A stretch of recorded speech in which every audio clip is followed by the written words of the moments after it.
नमस्कार, जय जोहार। मैं लाभेश घोष। आप देखना शुरू कर चुके हैं भिलाई टाइम्स। जैसे कि आप सब जानते हैं, छत्तीसगढ़ विधानसभा चुनाव के दोनों चरणों के लिए मतदान सफलतापूर्वक हो चुके हैं। कल यानी कि 17 नवंबर को दूसरे चरण के लिए मतदान हुआ, जिसमें 70 विधानसभा सीटों के लिए सभी ने वोट डाला और अब तक 90 प्रत्याशियों का जो विधायक बनने वाले हैं उनकी किस्मत ईवीएम में कैद हो गई है और वो स्ट्रांग रूम में बंद है। ये पिटारा खुलेगा 3 दिसंबर को, जब वोटों की गिनती होगी, मतगणना होगी, तब जो शुरुआती रुझान आने लगेंगे और जो शाम तक छत्तीसगढ़ में किसकी सरकार बनने वाली है ये क्लियर हो जाएगा। तो हमने सोचा क्यों ना जो अभी तक चुनाव हुआ है, कल दूसरे फेज का चुनाव हुआ है, उसको लेकर जो राजनीतिक घटना घटी है या जो दुर्भाग्यपूर्ण घटना घटी है, कितना प्रतिशत मतदान हुआ है और हमारे दुर्ग जिले के विधानसभा क्षेत्रों में कितना प्रतिशत मतदान हुआ है, वो आपको बताया जाए। तो इस वीडियो में आपको देखने को मिलेगा कि क्यों शहर के लोग फिर से पिछड़ गए और गांव के लोग ने बढ़ चढ़ कर वोट किया। और पहले 20 विधानसभा सीटों पर अंतिम डाटा के अनुसार करीबन 80% वोटिंग हुई थी और वहीं दूसरे चरण में वो क्यों गिर गया।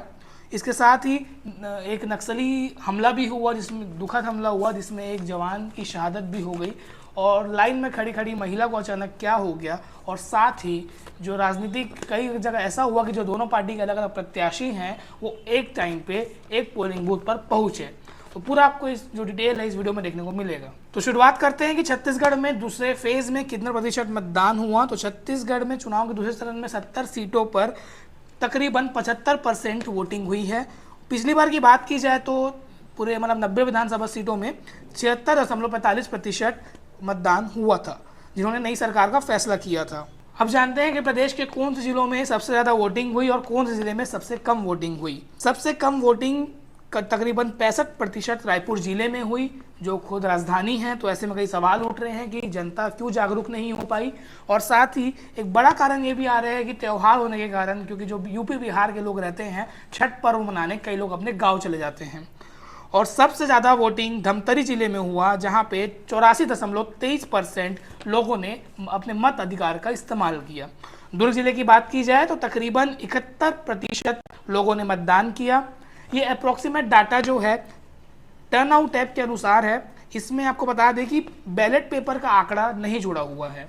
दुर्ग जिले के आने वाले 6 विधानसभा क्षेत्रों की बात की जाए तो पाटन में सबसे अधिक वोट हुआ है, जो मुख्यमंत्री का विधायकी क्षेत्र है, और उनके सामने भाजपा से खड़े हैं विजय बघेल। और तीसरा फ्रंट जो है जोगी कांग्रेस के खुद जो अध्यक्ष है अमित जोगी खड़े हुए हैं। तगड़ा मुकाबला होने की बात की जा रही है। दुर्ग ग्रामीण में दूसरे नंबर पर आता है दुर्ग ग्रामीण, जहां पे तकरीबन 74.74% मतदान हुए हैं। वहीं तीसरे नंबर पे अहिवारा विधानसभा आता है, जहां से भाजपा के लिए डोमन लाल कोरसेवारा और कांग्रेस से निर्मल कोसरे, जो चरौदा निगम के मेयर भी हैं, वे खड़े हुए हैं। वहाँ 72% मतदान हुआ है। और दुर्ग शहर, जहाँ पे अरुण वोरा कांग्रेस के लिए और भाजपा से गजेंद्र मैदान में है, वहां पे तकरीबन 66% मतदान हुआ है। भिलाईनगर की बात की जाए तो जहां दिग्गज और युवा चेहरा था देवेंद्र यादव कांग्रेस से और प्रेम प्रकाश पांडे भाजपा से, वहां पे तकरीबन 66% मतदान हुआ है। शहरी क्षेत्र है, 66% मतदान हुआ है, ये खुद में सवाल है। और सबसे कम जिले में जो मतदान हुआ है वह शालीनगर विधानसभा क्षेत्र में हुआ है, जिसका आंकड़ा है तकरीबन 65%। इसका बड़ा कम वोटिंग की बड़ी वजह यह भी थी कि 2 दिनों में कम से कम 1 लाख से अधिक लोग छठ महापर्व के लिए यूपी बिहार और पूर्वांचल की ओर अपने गांव गए हुए थे। जिले में इनका आंकड़ा तकरीबन 3.5 लाख है, जो अभी इस पर्व मनाने के लिए अपने गांव में हैं। छत्तीसगढ़ी भोजपुरी परिषद के प्रदेश अध्यक्ष की माने तो सिर्फ 2 दिन में, जैसे हमने आपको बताया, 1 लाख से ज़्यादा लोग ट्रेन आदि सुविधा से छठ मनाने अपने गाँव गए हैं। भिलाई नगर में तकरीबन 25% और वैशाली नगर में तकरीबन 40% मतदाता यूपी बिहार से ताल्लुक़ रखते हैं। इसके बाद बात की जाए ईवीएम की तकनीकी खराबी को लेकर, तो दुर्ग जिले में टोटल 21 मतदान केंद्रों में ईवीएम की खराबी की खबर है, जहां पर ईवीएम को बदला गया। आगे बढ़ने से पहले राजधानी रायपुर की 4 शहरी सीटों के बारे में बात की जाए। रायपुर जिले के 4 सीट करीब जो ये हैं, उसमें आधे मतदाताओं ने ही वोट डाला। ये चौंकाने वाला खबर है, क्योंकि राजधानी है। रायपुर पश्चिम में तकरीबन 54%, 68% लोगों ने वोट डाला। और रायपुर उत्तर में 54.50% लोगों ने वोटिंग डाला। रायपुर दक्षिण में 52.11% लोगों ने अपने मताधिकार का इस्तेमाल किया। उसके साथ ही रायपुर ग्रामीण में 53.80% लोगों ने अपना मत अधिकार का इस्तेमाल किया। ये जो डाटा है, कल शाम को 5 बजे जो टर्नआउट ऐप में डाटा था उस अनुसार है। हो सकता है कि इसमें और भी वृद्धि हो, और वृद्धि होनी चाहिए क्योंकि इतनी कम वोटिंग जो है क्योंकि सही नहीं है लोकतंत्र के लिए। और बिलासपुर में करीबन 56% वोटिंग हुई, तो शहरी क्षेत्र में विधानसभा क्षेत्र हैं।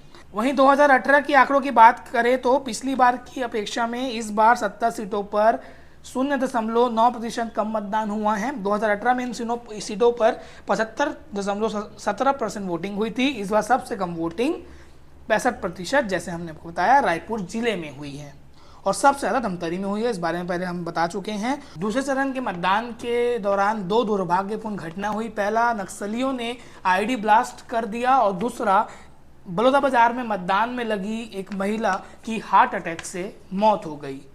आपको बता दें, धमका गोबरा से 2 किलोमीटर दूर जंगल में दोपहर करीब तकरीबन 3:30 बजे नक्सली हमला हुआ, जिसमें उन्होंने आईडी ब्लास्ट किया। इसमें एक आईटीबीपी का जवान शहीद हो गया। शहीद जवान का नाम जोगिंदर सिंह है और उनकी उम्र 45 वर्ष है, और वे जम्मू कश्मीर के रहने वाले थे।